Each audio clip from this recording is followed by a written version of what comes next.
इजाजत है जी। बाकी तुसी ले लो। पता मैं कदी भी हराम नहीं खाता और जरूरत तो ज्यादा मैं कदी लिया नहीं। जो मेरा बनदा है वो मैं ले लिया।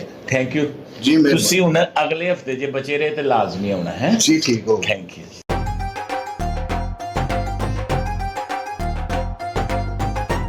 Next patient.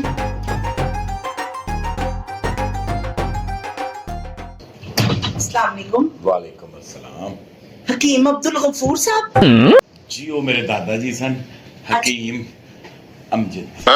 हकीम अमजद जी हकीम साहब ਤੁਹਾਡਾ ਬੜਾ ਨਾਂ ਸੁਣਿਆ। हाँ जी है ये अल्लाह ने बड़ा बनाया जी। शोहरत तो फिर तुहानू पता है कौन नहीं चाहता।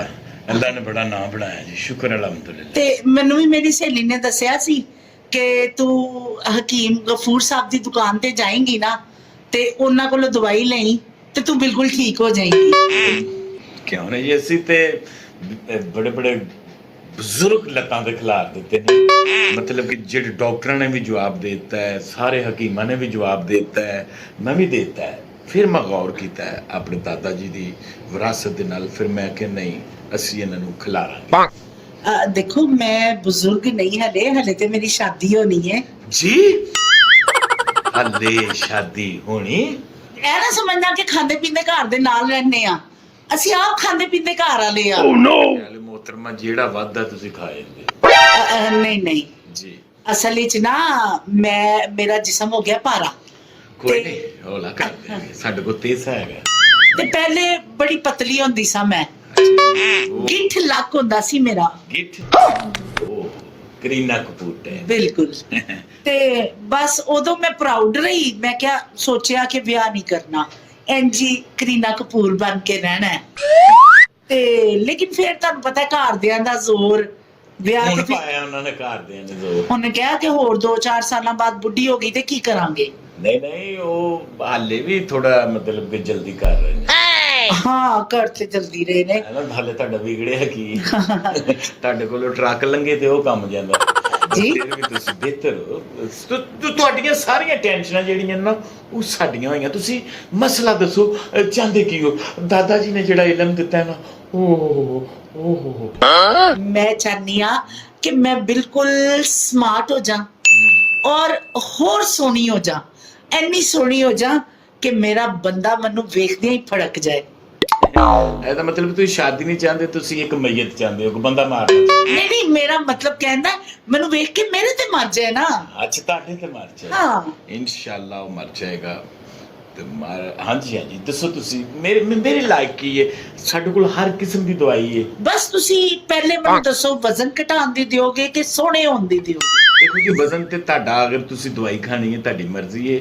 ਅਗਰ ਤੁਸੀਂ ਸਾਡੇ ਕਲੀਨਿਕ ਤੇ ਰੋਜ਼ਾਨਾ ਆ ਜਾਓ ਨਾਲ ਗੁਜਰਾਂ ਦਾ ਡੇਰਾ ਹੈ ਉਹਨਾਂ ਦੀਆਂ ਮੱਝਾਂ ਨਿਕਲਦੀਆਂ ਉਹਨਾਂ ਦੇ ਨਾਲ ਹੀ ਨਿਕਲ ਜਾਓ ਤੇ ਸਮਾਰਟ ਹੋ ਜਾਓਗੇ। ਤੇ ਜੇ ਤੁਸੀਂ ਦਵਾਈ ਖਾਣੀ ਹੈ ਤੇ ਉਹ ਵੀ ਅਸੀਂ ਆ ਜਾਓ। ਬਿਮਾਰੀ ਅਸੀਂ ਤੁਹਾਡੀ ਦੇ ਨੇੜੇ ਨੇੜੇ ਪਹੁੰਚ ਗਏ ਹਾਂ। ਜ਼ਰਾ ਆਪਣੇ ਪੈਰ ਦੀਆਂ ਤਲੀਆਂ ਚੈੱਕ ਕਰਾਓ। ਪੈਰ ਸਾਰੀਆਂ ਬਿਮਾਰੀਆਂ ਪੈਰ ਤੋਂ ਸ਼ੁਰੂ ਹੁੰਦੀਆਂ ਨੇ। ਹਾਏ ਹਾਏ ਹਕੀਮ ਸਾਹਿਬ ਚੁਗਲਖੋਰੀਆਂ ਕਰਦੇ ਹੋ? ਨਹੀਂ ਕਰਦੇ ਹੋ ਤੁਸੀਂ।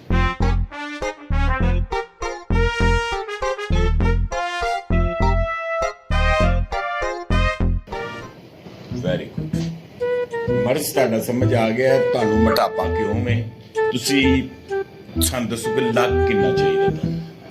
ਲੱਕ ਤੇ 28 ਹੋ ਜਾਏ ਤੇ 28 ਲੱਖ ਠੀਕ ਹੈ। ਤੇ ਸ਼ੋਲਡਰ ਸ਼ੋਲਡਰ 36 ਹੋ ਜਾਣ। ਬਿਲਕੁਲ ਠੀਕ ਹੈ। ਤੇ ਥਾਈ ਵਗੈਰਾ ਸਾਰਾ ਸਾਰਾ ਮਤਲਬ ਫਿਗਰ ਦੇ ਹਿਸਾਬ ਨਾਲ ਕਿ ਮੈਂ ਜਿੱਥੋਂ ਜਾਵਾਂ ਜਿੱਥੋਂ ਲੰਘਾ ਦੁਨੀਆ ਹੈਰਾਨ ਪਰੇਸ਼ਾਨ ਹੋ ਜਾਏ ਕਿ ਇਹਨੇ ਕੀ ਕੀਤਾ ਇੰਨੀ ਸਮਾਰਟ ਤੇ ਸੋਹਣੀ ਹੋ ਗਈ।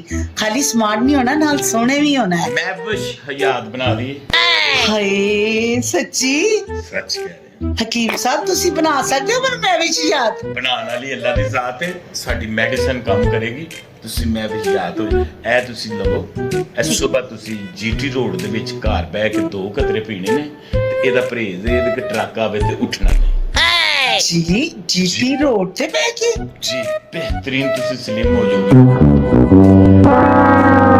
ਇਹ ਦਵਾਈ ਇਹ ਨਾਲ ਲੱਗਿਆ ਤੁਸੀਂ ਸਿਰ ਚ ਪਾਣੀ। ਇਹ ਚੂਰਨ ਸਿਰ ਚ ਪਾਣਾ ਜੀ ਇਹ ਚੂਰਨ ਨਹੀਂ ਚੂਰਨ ਕਹਿ ਇਹ ਚੂਰਨ ਨਹੀਂ ਹੈ, ਇਹ ਦਵਾਈ ਹੈ। ਤੁਸੀਂ ਜੋ ਅਸੀਂ ਕਹਿੰਦੇ ਆ ਨਾ, ਨਾਲ ਲੱਗਿਆ ਤੁਸੀਂ ਇਹ ਸਿਰ 'ਚ ਇਹਦੇ ਨਾਲ ਤੁਸੀਂ ਆਪਣੇ ਗਿੱਟੇ ਮਾਲਿਸ਼ ਕਰਨਾ ਤੇ ਇਹ ਤੁਸੀਂ ਪੀਲੇ ਨਾਲ ਲਾ ਕੇ ਤੇ ਦੋਵਾਂ ਦਾੜਾਂ 'ਚ ਰੱਖਣੀ।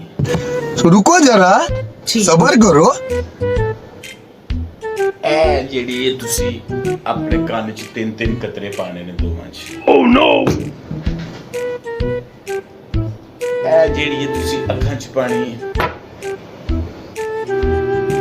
ਮੈਨੂੰ ਤਾਂ ਲੱਗਦਾ ਤੁਸੀਂ ਪੂਰੀ ਦੁਕਾਨ ਹੀ ਮੈਨੂੰ ਵੇਚਣ ਲੱਗ ਪਏ ਹੋ। ਇਲਾਜ ਕਰਾਣਾ ਹੈ ਤੁਸੀਂ, ਬੇਵਿਸ਼ਿਆਰ ਬਣਨਾ ਹੈ। ਜੀ ਜੀ ਠੀਕ ਹੈ, ਇਹ ਪਾਣੀ 'ਚ ਪਾ ਕੇ ਇਹਦੇ ਨਾਲ ਨਹਾਣਾ ਹੈ। ਠੀਕ ਹੈ ਜੀ। ਇਹ ਤੇ ਸ਼ਾਇਦ ਇਹ ਮੇਰਾ ਖਿਆਲ ਹੈ। ਸ਼ਾਇਦ ਨਹੀਂ, ਇਹ ਸਾਡਾ ਬਾਡੀ ਸਲਿਮ ਸ਼ੈਂਪੂ ਹੈ। ਇਹ ਜੂ ਤੁਹਾਡੀ ਬਾਡੀ ਦੇ ਉੱਤੋਂ ਜਾਂਦਾ ਜਾਏਗਾ, ਚਰਬੀ ਲੈਂਦਾ ਜਾਏਗਾ। ਠੀਕ ਹੈ ਤੁਹਾਨੂੰ ਤੇ ਸਮਾਰਟਨੈਸ ਚਾਹੀਦੀ ਹੈ, ਮੈਂ ਵੀ ਯਾਦ ਬੰਨਾ ਤੁਸੀਂ। ਠੀਕ ਹੈ ਠੀਕ ਹੈ ਜੀ। ਤੇ ਇਹ ਕੁੜੀ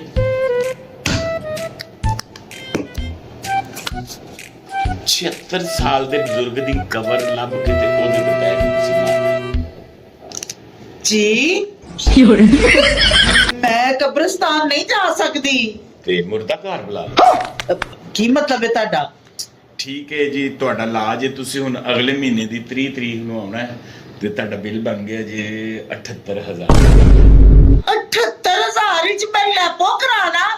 ਹਕੀਮ ਦੀਆਂ ਦਵਾਈਆਂ ਲੈਣਾ? ਜੀ ਲੈਪੋ ਕਰਾਓਗੇ, ਉਹ ਵਿੱਚ ਸਿਲੀਕੋਨ ਪਾਉਂਦੇ ਨੇ, ਜਿਸਮ ਦੇ ਵਿੱਚ ਜਰਾਸੀਮ ਆ ਜਾਂਦੇ ਨੇ। ਇਹ ਬਿਲਕੁਲ ਹਕਮਤ ਦੀ ਦਵਾਈ ਹੈ। ਇੱਕ ਵੀ ਜੜੀ ਬੂਟੀ ਤੋਂ ਬਗੈਰ ਸ਼ਹਿਦ ਸਾਬਤ ਕਰ ਦਿਓ, ਧੌਣ ਲਵਾ ਦੇਾਂਗੇ ਅਸੀਂ। ਇਹ ਜੈਨਮਨ, ਇਹ ਤੁਹਾਨੂੰ ਪਤਾ ਅਸੀਂ ਕਿਸ ਤਰ੍ਹਾਂ ਕੁਸ਼ਤੇ ਮਾਰੇ ਨੇ। ਸਾਰੀ ਰਾਤ ਅਸੀਂ ਉਹ ਰਗੜ ਕੇ ਇਹਨਾਂ ਸਾਰੀਆਂ ਦਵਾਈਆਂ ਦੇ ਵਿੱਚ 2-2 ਤੋਲੇ ਤੇ ਸੋਨਾ ਪਿਆ ਹੈ, ਜਿਹੜਾ ਮੈਂ ਮਿਕਸ ਕਰਕੇ ਉਹਦੀ ਮਿਕਦਾਰ ਦੇ ਹਿਸਾਬ ਨਾਲ 78000 ਰੁਪਏ ਦਾ ਬਿੱਲ ਬਣਾਇਆ। ਬਾਕੀ ਕਸਟਮਰਾਂ ਤੇ ਡਿਵਾਈਡ ਹੋਣਾ ਹੈ। ਠੀਕ ਹੈ, ਤੇ ਜੇ ਮੇਰਾ ਵਿਆਹ ਹੋ ਗਿਆ ਔਰ ਮੈਂ ਸਮਾਰਟ ਤੇ ਸੋਹਣੀ ਹੋ ਗਈ, ਹਕੀਮ ਸਾਹਿਬ ਤੁਹਾਨੂੰ ਡਬਲ ਪੈਸੇ ਦਾਂਗੀ। ਮੈਨੂੰ ਚਾਹੀਦੇ DHA ਦੇ, ਡੈਰੀਆਡੋਨ ਦੇ, ਵੱਡੀਆਂ ਸੁਸਾਇਟੀਆਂ ਦੇ ਕਸਟਮਰ ਚਾਹੀਦੇ ਨੇ। ਮੈਨੂੰ ਛੋਟਾ ਕਸਟਮਰ ਹੀ ਨਹੀਂ ਚਾਹੀਦਾ। ਸ਼ੁਕਰੀਆ। ਇਹ ਮੈਂ ਕਾਰਡ ਤੇ ਬਿੱਲ ਕਰਵਾ ਦਾਂ ਤੁਹਾਡੇ? ਜੀ ਬਿੱਲ ਕਰਵਾ ਦਿਓ। ਤੇ ਇਹ ਜਿਹੜੀਆਂ ਸ਼ੈਮਾਂ ਨੇ ਇਹ ਸ਼ਾਪਰ 'ਚ ਨਹੀਂ ਪਾਣੀਆਂ। ਇਹ ਤੁਸੀਂ ਕੋਈ ਕੱਛੇ ਲਾਣੇ ਹੈ, ਕੋਈ ਇੰਜ। ਪਤਾ ਇਹ ਸਾਡੀ ਦਵਾਈ ਸ਼ਾਪਰ 'ਚ ਜਾਵੇ ਨਾ ਤੇ ਇਹਦਾ ਉਹ ਨਿਜ਼ਾਮ ਖਰਾਬ ਹੋ ਜਾਂਦਾ। ਇਹ ਸਾਰੀਆਂ ਦਵਾਈਆਂ ਜਿਹੜੀਆਂ ਨੇ ਤੁਸੀਂ ਇੰਜ ਹੀ ਚੁੱਕ ਕੇ, ਕੋਈ ਨਹੀਂ ਵਿੱਚੋਂ ਇੱਕ ਅੱਧੀ ਮਿਸ ਵੀ ਹੋਈ ਹੋਵੇ ਤੇ ਉਹ ਤੁਸੀਂ ਖਾਣੀ ਨਹੀਂ। ठीक है, शुक्रिया, बहुत बहुत शुक्रिया। ਇਹ ਬਾਤ ਹੀ ਜਾਏ, ਪਹਿਲੇ ਵੀ ਮੇਰੇ ਤੇ 6 ਪਰਚੇ